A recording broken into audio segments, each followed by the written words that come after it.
할렐루야. 한 주간 잘 지내셨지요? 네. 계속해서 요셉에 대하여서 말씀을 나누고 있습니다. 우리 한번 1절의 말씀을 다시 한번 같이 한번 읽어보겠습니다. 시작.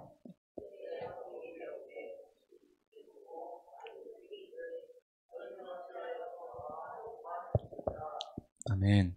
그때는 어떤 때인가요? 41장 57절을 보니까 각국 백성도 양식을 사려고 애굽으로 들어와 요셉에게 이르렀으니 기근이 온 세상에 심함이었더라 라고 기록되어져 있습니다. 바로의 꿈, 요셉이 해몽한 바로의 꿈대로 7년에 이전에 없었던 큰 풍년이 끝나고 이전에 없었던 큰 흉년이 들기 시작하여서 애굽뿐만 아니라 주변의 각국들도 양식이 없어서 이 애굽에는 양식이 있더라. 애굽에 가면 살 수 있다더라. 애굽에 가면 살 수 있다더라 라는 이야기를 듣고 다들 돈, 금부치 다 한 보따리 싸들고 애굽으로 향하고 있는 그때에 야곱도 그죠? 곡식이 있음을 보고 아들들에게 이르되 너희는 어찌하여 서로 바라만 보고 있느냐 이렇게 말하고 있습니다. 한번 2절도 읽어보겠습니다. 시작.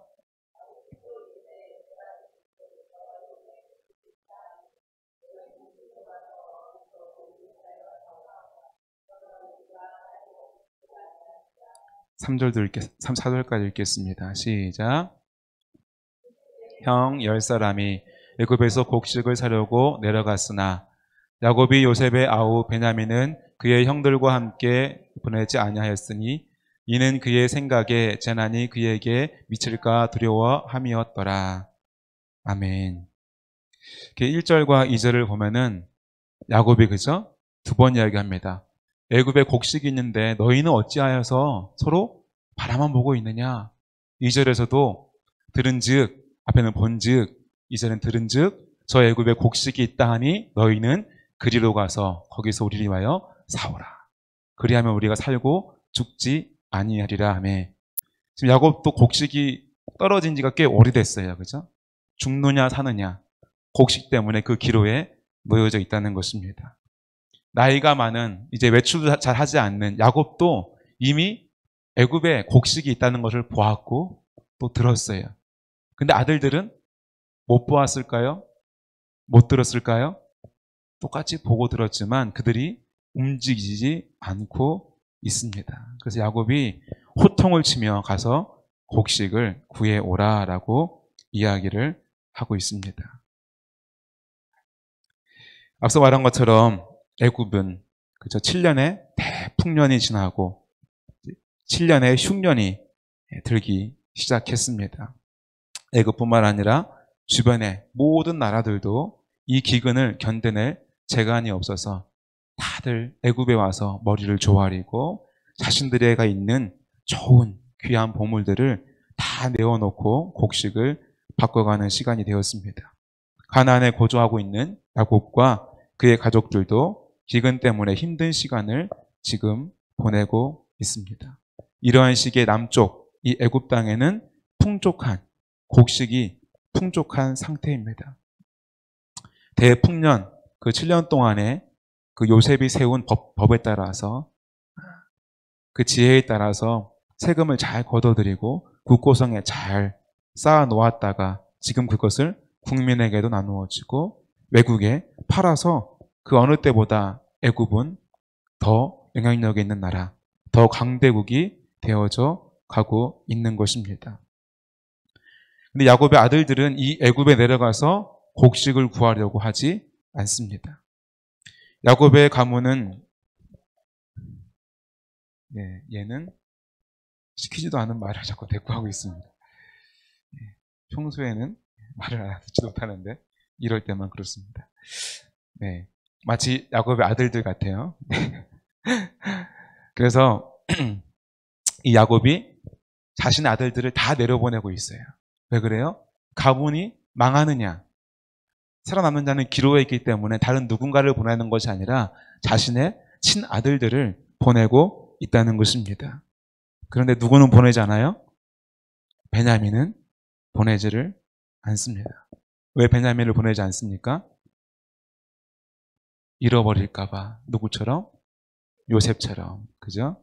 한 20년이 지났지만 그때 잃어버렸던 요셉처럼 또 잃어버릴까봐 베냐민을 내보내지 않습니다.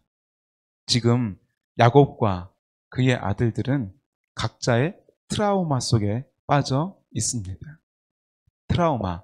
트라우마가 무슨 말이에요? 사전적인 의미를 보니까 이렇게 되어 있더라고요. 재해를 당한 뒤에 생기는 비정상적인 심리적인 반응. 외상에 대한 지나친 걱정이나 보상을 받고자 하는 욕구 따위가 원인이 되어서 외상과 관계없이 우울증을 비롯한 여러 가지 신체 증상이 나타남이라고 되어 있더라고요. 쉬운 말로 말하면 뭐예요? 상처.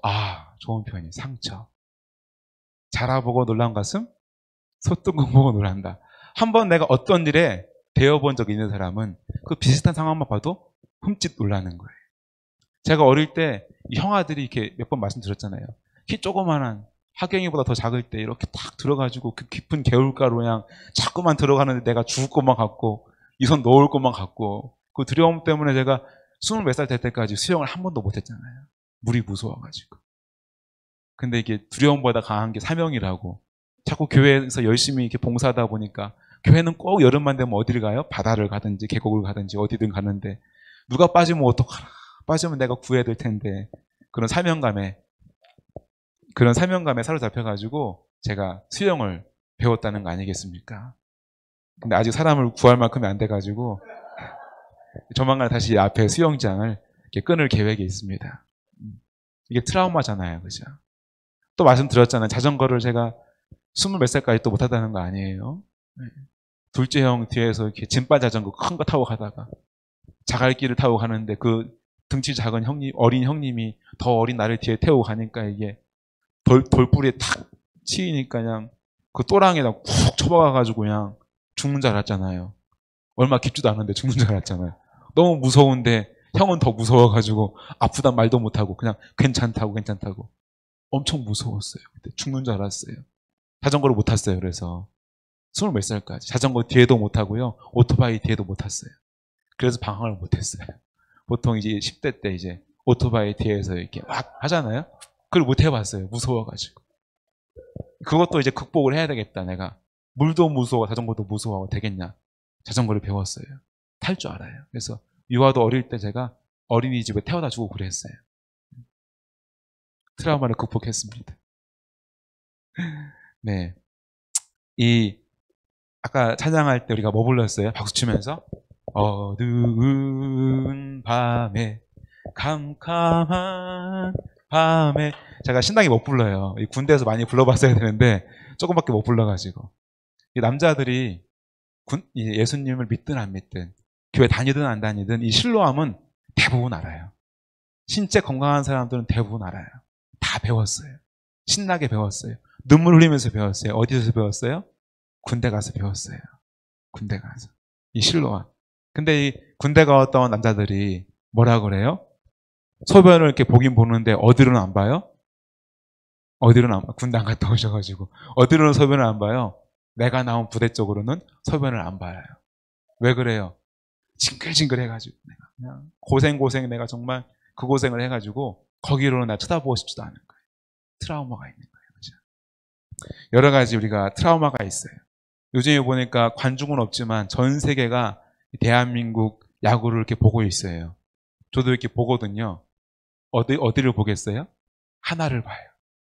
요즘에 봐요, 안 봐요? 보긴 보는데 보기 너무 싫어요. 맨날 져요. 지금 9연패인가 했어요. 아마 지금도 지고 있을 거예요. 지는 팀은 계속 져요. 질 수밖에 없어요. 기록 세울 것 같아요. 보니까 막 옛날에 쌍방울 기록이 나오고 막 난리 났어요, 지금. 근데 이 야구 선수들도 이런 트라우마가 있다더라고요. 근데 야구 선수들의 트라우마는 트라우마라고 안 그러고 입스, 웹스 뭐 이렇게 표현을 또 쓰더라고요.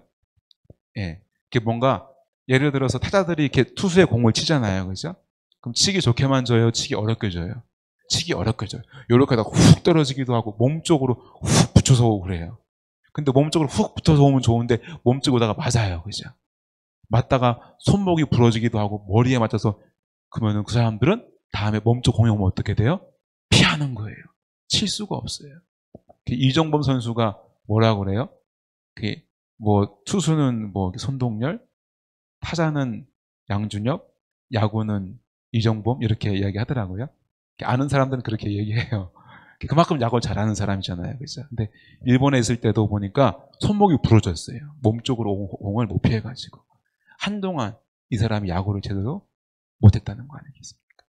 이렇게 한 번 이 상처받은 것 내가 쉽게 잃어버리기가 어려운 거예요. 여러분들도 혹시 이런 트라우마 있습니까? 상처받은 적 있어요? 누군가의 말로, 행동으로 상처받은 적 있어요? 끄덕끄덕 하시잖아요. 그죠? 상상하잖아요. 맞아. 떠올리고 싶지도 않은 그 말, 그 사람, 그 상황 있어요. 그죠? 근데 이 야곱에게도 그 트라우마가 있는 거예요. 10손가락 깨물어서 더 아픈 손가락 있어요, 없어요? 있어요. 보니까 있다고 한 사람들은 자식이 둘 이상이야, 보니까. 하나인 사람들은 몰라. 자식이 이제 둘 이상이 있으면 아픈 손가락이 있다는 거예요. 그죠?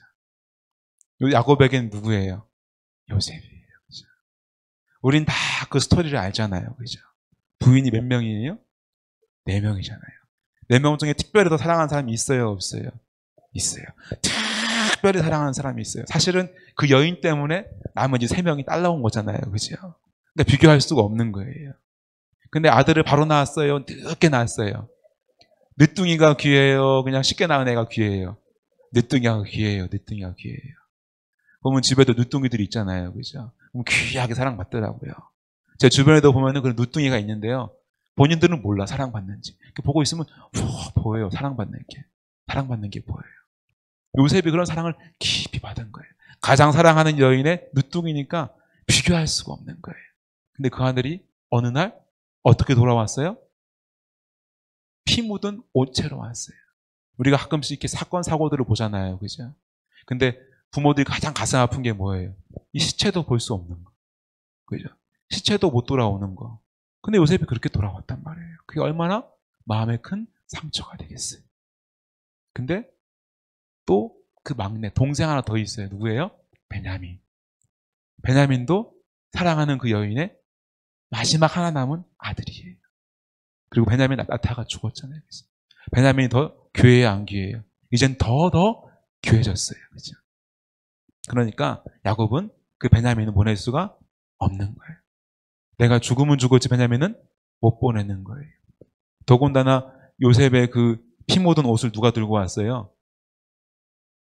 10명의 형들이 들고 왔잖아요. 심증이 있어요, 없어요? 심증이 있잖아요. 이놈 형놈 자식들이 그냥 그렇게 미워하고 그냥 죽이듯이 달라들더니 결국 죽였을 거야. 물증은 없지만 심증은 가득한 거예요.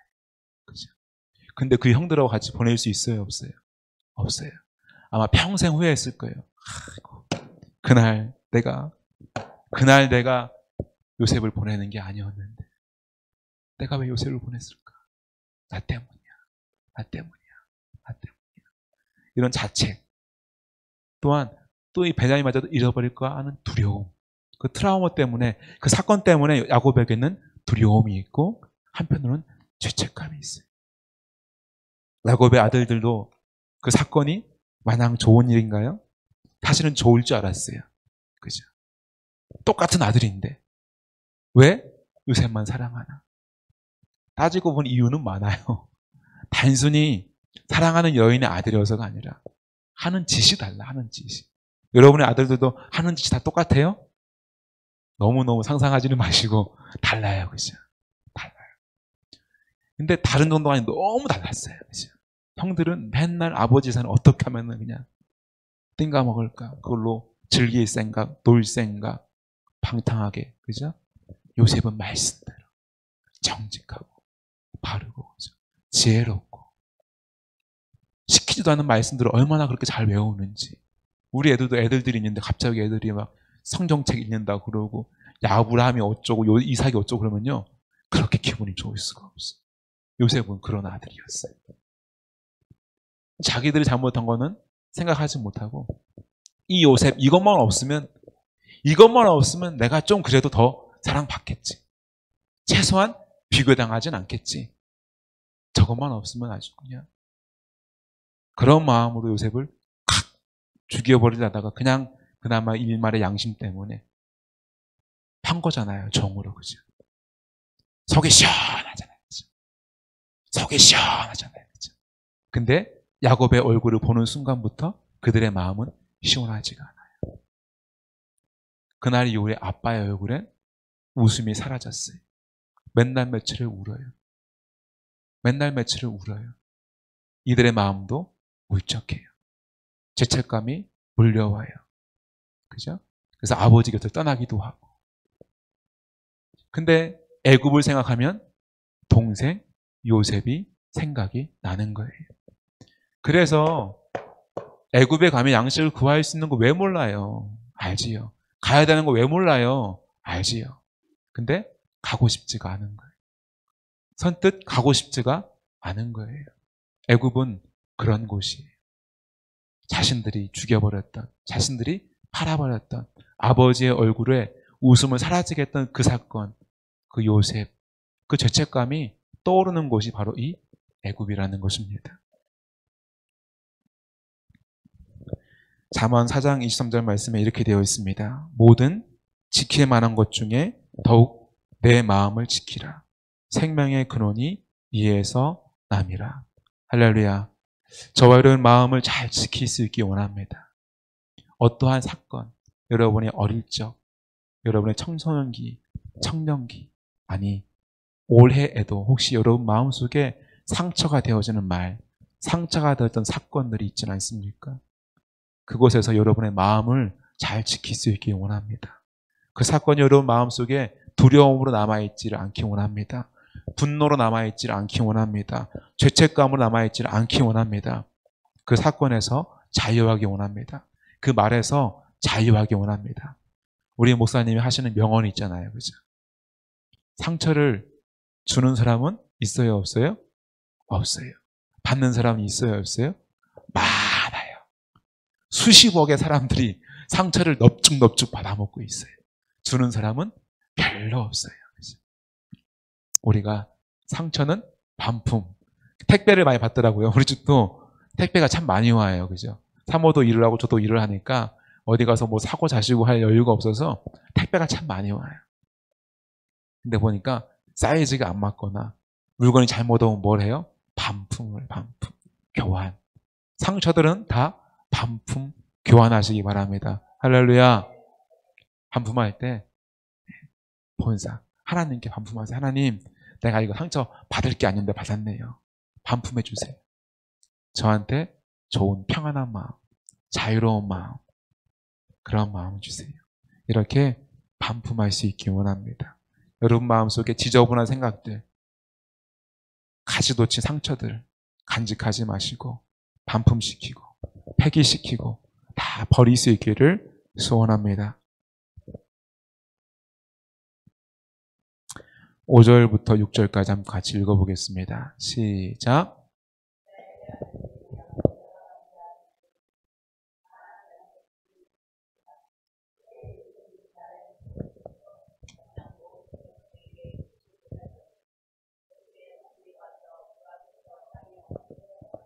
할렐루야. 할렐루야. 하나님은 살아 역사하시고 역사의 주관자가 되시는 줄로 믿습니다. 5절을 보니까 우리나라가 생각나요. 이 마스크. 공적 마스크. 자, 줄을 서시오. 줄을 서시오. 그 아무리 많이 와도 그 한 사람당 그 쌀 한 가마니 이상은 안 돼. 둥번 떼오시고, 아니, 저 사람 지난주 왔었네. 오면 안 돼, 오면 안 돼. 저희 교회도 이제 구제금에 지금 많은 아이디어를 가지고 있습니다. 자판기를 만들까? 안구 인식을 해가지고 한 사람이 일주일에 한 번 이상 못 오게끔 이렇게 안구 인식을 해가지고 2,000원씩 다 나가게 해가지고, 그리고 저희 교회가 한 달에 막 나중에 선산원 짓고 재정도 컴건도 많이 들어와서 한 달에 1,000만 원 막 이렇게 나가면은 막 국민일보뿐만 아니라 조선일보, 중앙일보, CNN, KBS, MBC 다 와가지고 야, 구제금을 주는데 안구 인식을 통해서 자판기로 1인당 일주일에 2,000원씩 주더라. 야, 이런 기사가 나면 얼마나 좋겠어요. 할렐루야.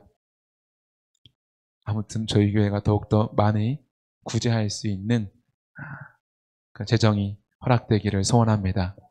네, 재정이 넉넉해서 선정건축을 빨리 해서 자판기 아니더라도 구제를 위한 사역들을 귀하게 쓰임받는 또 교회가 되기를 소망합니다. 이렇게 양식을 사러 간 자 중에 가나안 땅에서 온 이들도 있는 거예요. 이 형제들이 있는 거예요. 때에 요셉이 애굽 나라의 총리로서 그 땅의 모든 백성에게 곡식을 팔더니 요셉의 형들이 와서 그 앞에 땅에 엎드려 절하매. 할렐루야. 이 일이 20여 년 전에 예언된 대로 하나님이 행하신 줄로 믿습니다. 그죠? 요셉이 17세 이전에 이 꿈을 꾼 거잖아요. 그죠? 어떤 꿈이에요? 한번 여러분의 성경 말씀을 찾아볼까요? 37장 5절에서 11절. 창세기 37장 5절에서 11절 말씀 같이 한번 읽어보겠습니다. 시작. 요셉이 꿈을 꾸고 자기 형들에게 말하매 그들이 그를 더욱 미워하였더라. 요셉이 그들에게 이르되 청하건대 내가 꾼 꿈을 들으시오. 내가 밭에서 곡식단을 묶더니 내 단은 일어서고 당신의 단은 내 단을 둘러서서 절하더이다. 아멘. 할렐루야. 요셉이 이 꿈 때문에 형들에게 더욱 미움받고 결국 이 애굽 땅의 노예로 팔려온 것이에요. 근데 지금 이 순간 요셉은 뭐가 되었어요? 총리가 되었어요. 그 꿈 때문에 종이 되어 팔려왔지만 요셉은 하나님의 은혜와 섭리 가운데 애굽 땅의 총리가 되었어요. 형들은 지금 이 곡식이 부족하여서 곡식을 구하기 위하여서 요셉 앞에 절하고 있는 것입니다. 하나님이 이 꿈을 정확히 이루신 줄로 믿습니다. 요셉이 이 꿈을 기억할까요? 안 할까요? 할까요? 안 할까요? 하지요. 아마 전율이 흐른다고 하죠. 그죠? 온몸에 소름이 쫙 돋았을지 모르겠어요. 아마 요셉이 이 20년 동안 이 꿈을 잊고 지냈을 수도 있어요. 잊을 수 없는 꿈이지만 잊고 지낼 수가 있어요. 하지만 이 순간 형들은 요셉을 못 알아봤지만 왜 그래요? 청소년 시기에 잃어버렸던 동생을 성년이 다 된 특별히 히브리 사람의 모습이 아니라 애굽 총리의 모습으로 감히 고개를 들고 쳐다볼 수 없는 총리의 모습이었기 때문에 알아볼 수가 없는 거예요. 하지만 요셉이 형들과 헤어질 때는 언제예요? 형들은 이미 다 성년의 때에 동일한 모습으로 보았기 때문에 절대 잊어버릴 수가 없죠. 형들이 전하는 모습을 보았을 때에 맞아. 이 모습. 이게 바로 하나님이 나에게 줬던 그 꿈이야. 도저히 내가 말하지 않고는 견딜 수 없는 하나님이 주었던 그 꿈. 그냥 내가 꾼 꿈이 아니라 꾸었던 꿈 중에 하나가 아니라 하나님이 그날 나에게 주었던 그 꿈. 형들에게 말하라고. 아버지에게도 말하라고 감동을 줬던 그 꿈. 그 꿈이 오늘을 위한 꿈이었구나. 그 꿈이 오늘을 예언해 주신 꿈이었구나. 이렇게 성취되는구나. 그리고 그 뒷꿈이 생각납니다. 한번 8절부터 읽어보겠습니다. 아니지요? 지금 이게 좀 아니죠? 네, 지금 헷갈렸어요. 37장 8절부터 한번 읽어볼게요. 시작. 그의 형들이 그에게 이르되 내가 참으로 우리 왕이 되겠느냐? 참으로 우리를 다스리겠느냐? 하고 그의 꿈과 그의 말로 말미암아 그를 더욱 미워하더니 9절부터 읽어보겠습니다. 요셉이 다시 꿈을 꾸고 그의 형들에게 말하여 이르되 내가 또 꿈을 꾼즉 해와 달과 11별이 내게 절하더이다 하니라. 그가 그의 꿈을 아버지와 형들에게 말하매 아버지가 그를 꾸짖고 그에게 이르되 내가 꾼 꿈이 무엇이냐? 나와 내 어머니와 내 형들이 참으로 가서 땅에 엎드려 내게 절하겠느냐? 11절에는 그의 형들은 시기하되 그의 아버지는 그 말을 간직해 두었더라. 요셉은 볕단이 절하였던 그 꿈을 정말 전율이 흐르듯 깨달은 이후에 바로 그 뒷꿈을 생각했을 거예요. 그 앞꿈은 형제들에 관한 꿈이어서 형제들에게 말했어요. 그 뒷꿈은 뭐예요? 형제들뿐만 아니라 부모님과 베냐민, 동생과도 포함된 꿈이었기에 모두에게 말했습니다.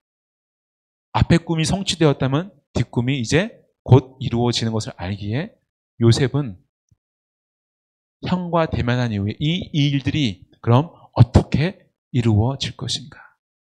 그럼 이 꿈대로 아버지도 자신의 모든 가족, 베냐민도 자신 앞에 절하게 되는 날이 오겠구나. 그 일이 이루어져야 하겠구나라고 깨달았을 것입니다. 저와 여러분도 요셉과 같이 하나님의 말씀이 전율이 흐르듯이 깨달아지는 날이 있기를 소망합니다.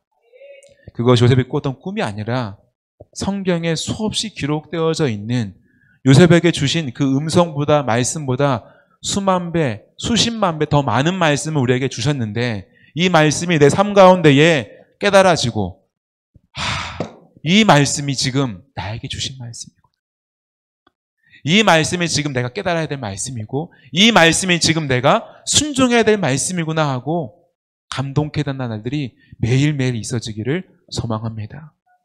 언제 있어집니까? 성령의 충만함을 받을 때에 성령님께서 그 말씀을 생각나게 하시고 깨닫게 하시고 그 말씀을 이룰 수 있도록 도와주실 줄로 믿습니다. 저와 여러분이 기도함으로 깨어서 내가 알고 있는 수많은 그 말씀들이 순간순간 깨달아지고 믿어지고 그 말씀대로 행하여지는 놀라운 역사가 있기를 소원합니다.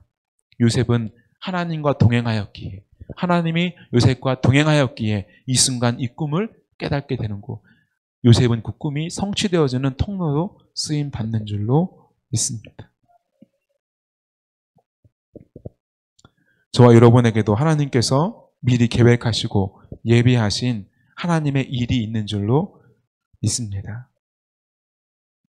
요셉은 한 개인의 감정으로 자신이 가진 권력 안에서 그들을 지도 새도 모르게 죽일 수도 있습니다. 요셉이라고 왜 감정이 없겠어요? 형들을 마저 하는 순간 왜 꿈만 떠오르겠어요? 자신을 죽이려고 분노에 찬 눈빛 있잖아요. 그죠? 분노에 찬 눈빛. 분노에 찬 눈빛. 여러분 본 적 있나요? 분노에 찬 눈빛. 나를 죽이려고 하는 그 눈빛. 때로는 나의 부모에게, 나의 형제에게, 원수 같은 누군가에게 그 눈빛. 어쩌면 여러분이 경험하였던 그것보다 더 잊을 수 없는 그 눈빛을 그 형들 한 명 한 명에게 보았을 요셉이 왜 그 얼굴을 볼 때 그 마음속에 섬찟하고 그때 그 감정이 혹 죽이고 싶은 마음이 충동하지 않았겠습니까? 그러나 그는 개인의 감정으로 개인의 권력으로 서는 것이 아니라 또한 요셉은 악한 사람이 아니니까 그죠? 적당히 내가 당한 정도로 죽이지는 않고 선처하여서 그냥 어디 저기 오지에 노예로 조용히 팔아버릴 수 왜 없겠습니까? 아니면 자신들의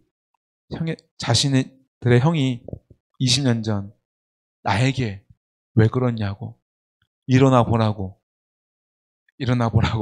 베냐민 유다 일어나 보라고 내 이름 어떻게 하냐고 일어나 보라고 나 모르겠냐고 당신들 나한테 왜 그랬는지 지금 딱 얘기해 보라고 나한테 20가지 이상 이유를 딱 못 대면 진짜 그냥 알아서 하시라고 빨리 얘기해 보시라고 왜 그랬냐고 납득하게 설명하면 용서해 줄게 한번 얘기해 보라고 왜 이렇게 못하겠어요?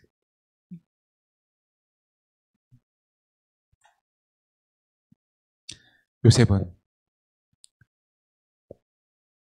갈라디아서 2장 20절 말씀에 합당한 사람입니다.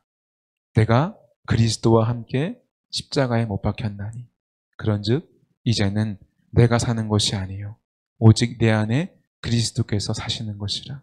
이제 내가 육체 가운데 사는 것은 나를 사랑하사 나를 위하여 자기 자신을 버리신 하나님의 아들을 믿는 믿음 안에서 사는 것이라. 요셉이 후에 45장에 이렇게 고백을 하지요. 자신을 드러내면서 이렇게 이야기를 합니다. 내게 가까이 오소서. 가까이 오니 이르되 나는 당신의 아우 요셉이니 당신들이 애굽의 판자라. 당신들이 나를 이곳에 팔았다고 해서 근심하지 마소서. 한탄하지 마소서. 하나님이 생명을 구원하시려고 나를 당신들보다 먼저 보내셨나이다. 이 땅이 2년 동안 흉년이 들었으나 아직 5년은 밭가지도 못하고 추수도 못할지라. 하나님이 큰 구원으로 당신들의 생명을 보존하고 당신들의 후손을 세상에 두시려고 나를 당신들보다 먼저 보내셨나이다. 그런즉 나를 이리로 보낸 이는 당신들이 아니요 하나님이시라. 하나님이 나를 바로에게 아버지로 삼으시고 그의 온 집의 주로 삼으시며 애굽 온 땅의 통치자로 삼으셨나이다. 할렐루야. 저와 여러분에게 이런 역사의 해석, 나 개인의 삶에 그 역사의 해석을 할 수 있는 은혜가 있기를 소원합니다. 여러분이 받았던 상처에 대해서 재해석이 필요해요. 그냥 상처로 묻어두지 마시고 덮어두지 마시고 요셉과 같이 하나님이 그 일을 앞서 행하셨나라고. 근데 고백이 너무 재미있지 않습니까? 당신들을 구원하시려고 나를 죽이려고 했던, 나를 노예로 팔았던 그들에게 당신들을 구원하기 위해서. 이러한 고백을 할 수 있겠습니까? 여러분에게 모욕감을 주고 수치를 주고 상처를 주고 죽이려고 하는 그들에게 당신을 구원하시려고 하나님이 나를 그 상황 가운데에 허락하셨노라고 고백할 수 있겠습니까? 요셉은 내가 사는 게 아니에요. 나는 할 수 없지요. 인간이 요셉은 할 수가 없는 거예요. 여러분도 감정이 있잖아요. 그죠? 요셉도 감정이 있잖아요. 요셉은 이미 내가 사는 곳이 아니요 내 안에 그리스도, 하나님, 성령님, 하나님의 사람인 줄로 믿습니다. 저와 여러분도 내 안에 이제 내가 사는 것이 아니라 예수 그리스도 살기를 소원하고 성령의 충만한 가운데 거하기를 간절히 소원합니다. 내 안에 내 생각이 있지요. 내 안에 내 감정이 있지요. 가끔씩 그러잖아요. 나는 내 감정이 없는 줄 알아? 나는 내 생각이 없는 줄 알아? 말하잖아요. 그죠? 특별히 가까운 사람들에게. 나는 하고 싶은 거 없는 줄 알아? 나 감정 없는 줄 알아? 생각 없는 줄 알아? 그죠? 아니, 사모를 생각하면 한 말 아니에요. 예, 사모를 너무 보지 마시고. 제가 많이 그럴 때가 있습니다. 여러분이 그럴 때가 있잖아요. 그죠? 공감이 가시잖아요. 그죠? 요셉도. 그러나, 요셉은 하나님이 주신 그 꿈을 생각하니 내가 지금 승질 부릴 때가 아니에요. 나를 드러낼 때가 아니에요. 아, 하나님의 계획이구나. 내가 해야 될 일이 있구나. 베냐민이 와야 되는구나. 아버지도 와야 되는구나. 아, 아버지에게 들었던 하나님이 아브라함, 나의 조상 아브라함에게 말씀하셨던 그날이 이 날인가? 타국 생활이 이 날인가? 아마 그 말씀을 떠올렸을지도 모르겠습니다. 요셉은 한 개인에서의 삶도 있지만 사명의 사람, 하나님의 꿈의 사람 요셉. 내가 꾸는 꿈이 아니라 내가 되고 싶은 것을 사는 생각 아니라 하나님이 주신 꿈, 사명, 하나님의 이끄심, 그 안에 붙들린 자가 요셉인 줄로 믿습니다. 저와 여러분도 나 개인의 삶도 중요하지만 그리스도인이라는 것은 나의 삶을 사는 것이 아니라 군사의 삶, 제자의 삶, 내가 죽고 예수 그리스도가 사는 그러한 삶을 살 수 있기를 간절히 소원합니다. 요셉이 당한 억울함이 우리의 억울함보다 작지 않습니다. 요셉이 겪었던 그 고통과 상처가 우리가 겪었던 상처보다, 고통보다 결코 작지 않습니다. 요셉이 그의 형제들에게 받았던 그 상처와 고통과 그가 겪었던 그 수많은 세월, 13년 동안의 그 많은 고생과 고난들은 우리의 것과 비교할 때 결코 작지가 않습니다. 그러나 요셉은 내 생각, 내 감정, 그에 따라 행하지 않았습니다. 요셉은 하나님 안에서, 하나님의 꿈 안에서, 하나님의 생각 안에서, 성령님의 인도하심 안에서 순종하는 삶을 살아왔습니다. 그리고 지금 이 순간에도, 가장 격정의 순간에도 하나님의 꿈, 하나님의 생각, 성령님의 인도하심에 순종하는 모습을 볼 수 있습니다. 저와 여러분도 인생의 크고 작은 어려움과 두려움과 분노와 염려 가운데 놓여질 때에 하나님께, 하나님의 꿈을 생각하고 하나님의 말씀을 떠올리고 성령님의 그 세밀한 음성을 듣고 순종할 수 있는 저와 여러분이 되기를 간절히 소원합니다.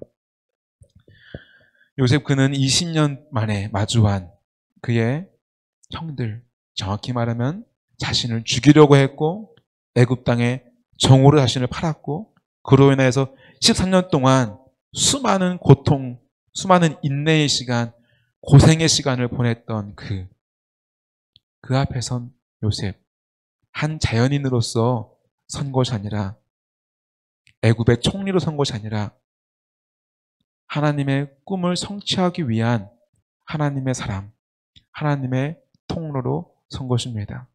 어릴 적 자신에게 보여주신 곡식의 단이 저라는 꿈이 성취됨을 볼 때에 해와 달과 11별들이 자신에게 저라는 두 번째 꿈을 기억하며 그 꿈을 위해 침묵하고 그 꿈을 위해 순종하는 요셉. 저와 여러분을 위한 통한 하나님의 꿈과 계획 있는 줄로 믿습니다. 우리가 그 꿈 가운데 있을 때에 침묵하고 순종할 수 있어야 되겠고, 우리가 침묵하며 순종할 때에, 인내할 때에, 순종할 때에 더 큰 꿈이 이루어질 줄로 믿습니다. 형제들 아브라함에게 트라우마가 있듯 요셉에게도 그날의 일은 트라우마, 깊은 상처였을 것입니다.